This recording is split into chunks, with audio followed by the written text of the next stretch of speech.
c'est l'oratrice suivante, Adélanie. Parler de filariose.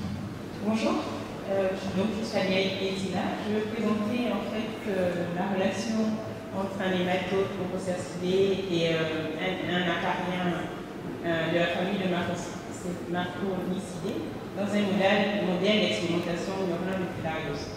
Donc la filariose, c'est une maladie qui est provoquée par les filets. Et cette maladie est transmise par les arthropodes vecteurs aux vertébrés, qui est le définitif, par les repas sanguins. Donc moi je tiens les principales filarioses humaines qu'on a, c'est les filarioses lymphatiques qui donnent des lésions dermiques ici, qui provoquent des lymphodèmes, et les longocercoses, qui provoquent des lésions plutôt dermiques et oculaires. Donc on voit les nodules ici et qui peuvent provoquer une cécité. Ces filarioses en fait ont des traitements uniquement basés sur les mucofilaires et la longévité des nerfs est assez longue. Et en fait, pour ces filarioses humaines, on a du mal à avoir un modèle expérimental. Donc on a pu mettre en place un modèle expérimental neurin qui permet en fait d'utiliser la filière appelée l'itomozoïdes sigmodontis, qui est transmise par un vecteur, ici un acarien en itomozoïdes lacotique. Donc les microfilaires qui lors de repas sanguin se transforment dans l'acarien pour donner de l'arme infectante, et lors d'un prochain repas sanguin, ils sont transmis à un rongeur ou à la suite, par exemple, pour pouvoir donner des stades L4 et des adultes qui donnent ensuite des microfilaires. Pour le vecteur, en fait, c'est un vecteur qui a un cycle biologique de 2 semaines et qui a une nécessité en fait de prendre des repas sanguins pour les femelles pour donner des œufs. Ensuite, lors de la mue en larve et en premier stade de nymphe, il nécessitait d'avoir un repas sanguin pour pouvoir donner un deuxième stade de nymphe pour donner des adultes ensuite.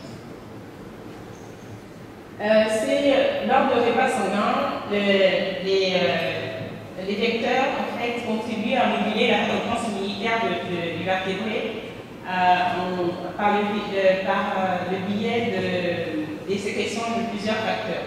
Comme on peut voir ici, les anticoagulants, les anti-inflammatoires, les vasodilatateurs, les antibioticides de digestion, les antidouleurs et donc les transferts de pathogènes ici dans notre cas qui est la filière. Donc nous on a regardé la présence de la filière sur la biologie du vecteur et sur les effets immunomodulateurs. D'abord, pour commencer, on a observé la filière dans l'acarien lors de après son repas sanguin. On a constaté qu'en observant la filière après le repas sanguin de l'acarien, on constate que le sang qui est ici, en fait, au bout de 2 jours, les filières ont disparu et donc se unissent pour pouvoir donner des stades infectants ailleurs que dans la cavité où se trouve le sang. Ensuite, on a pu mettre en place un effet de l'infection filarienne sur la vitesse de gorgement des acariens. Donc, on a mis en contact les acariens infectés et non infectés sur souris pour pouvoir voir en fait la vitesse d'acarien la vitesse de gorgement de chaque acarien. Il y a différents temps, en 1 heure et demie, 6 heures et 12 heures. On a vu qu'on constatait un plateau entre 6 heures et 12 heures et que au niveau de 1 heure et demie, il y avait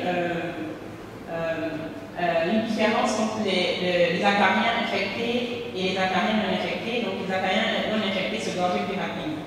Et donc on a un plateau de 60% de gorgement. Donc le gorgement est complètement aléatoire au niveau des acariens. Ensuite, on a regardé au niveau des acariens, on a compté les larves au niveau des acariens uniquement infectés. On a constaté que, en comparant avec un eau non gorgé, on a constaté que les larves, en fait, la quasi-totalité des larves étaient injectées dans la souris. Et on a regardé ensuite la pollution de cotonneuf des acariens femelles infectés et non infectés. On a constaté qu'il n'y avait pas de corrélation entre le nombre de larves retrouvées dans les femelles et le nombre de cotonneuf retrouvés par ces mêmes femelles. Et il n'y a pas l'infection filarienne ne modifie pas la capacité de donner, comme on peut voir ici, de pouvoir produire des nymphes par les acariens femelles. Ensuite, on a voulu regarder en fait le côté immunomodulateur de l'acarien en mettant en place une expression des acariens dans une solution saline à deux températures différentes. 25 qui est la température moyenne de la peau de la souris et 37 la température interne. On a testé deux nombres d'acariens différents. Donc on a constaté qu'il y a, pour toutes les conditions testées, on a constaté qu'il y avait, après l'usage de protéines, qu'il y avait plus de protéines produites par les acariens non infectés que par les acariens infectés, et qu'il y a plus de protéines produites pour la température 37. Et donc on s'est intéressé ensuite au côté, ça c'est le côté quantitatif, et le côté qualitatif de ces expressions, on a fait une étude fonctionnelle en comparant en fait les cellules protectrices dentifriennes murins par rapport à ces expressions d'acariens. Donc on a mis en contact les expressions d'acariens infectés et non infectés, et puis on a, par analyse d'ELISA, on a pu doser en fait une chimioquine et l'interleukine 12, et on a constaté qu'il y avait une absence de stimulation chez les acariens non infectés pour les deux cytokines testées, et que donc il y avait une immunorégulation de la réponse pro-inflammatoire des anti-acariens sur les stades L3. En conclusion, donc, on a pu mettre en évidence la transmission totale des stades L3 au niveau de la supérieure des gorgements des acariens. Ensuite, on a montré que l'infection filarienne modifie la biologie du vecteur en diminuant la vitesse de gorgement et l'excession des protéines par acarien. Et on a montré qu'il y avait une réponse modulée par les acariens qui portaient les L3. Donc une diminution de la réponse inflammatoire au niveau des cellules protectives d'antigènes. Et en perspective, en ce moment, on est en train d'étudier en fait, faire des profils protéiques de ces expressions d'acariens pour pouvoir déterminer en fait s'il y avait une différence entre les protéines, il y avait plus de protéines produites dans un cas ou dans l'autre. Donc là, je vous remercie d'Infectiopol d'avoir commencé cette étude, et je remercie les trois équipes qui m'ont accueilli lors de cette étude. Merci.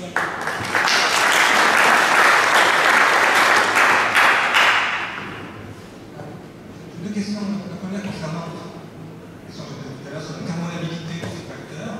Bien sûr, c'est une protéine. L'activité d'inhibition de l'interleukine 12. Oui, en fait, c'est des protéines. Enfin, on a dosé des protéines. On a juste fait des dosages de protéines. Oui, mais ce n'est pas forcément une protéine qui a cette activité biologique. Pardon? C'est pas forcément une protéine qui a l'activité biologique, même si vous avez corrélé ça à une modulation de la quantité de protéines. Donc, ah non, on n'a pas dit que c'était une protéine qui induisait une modulation de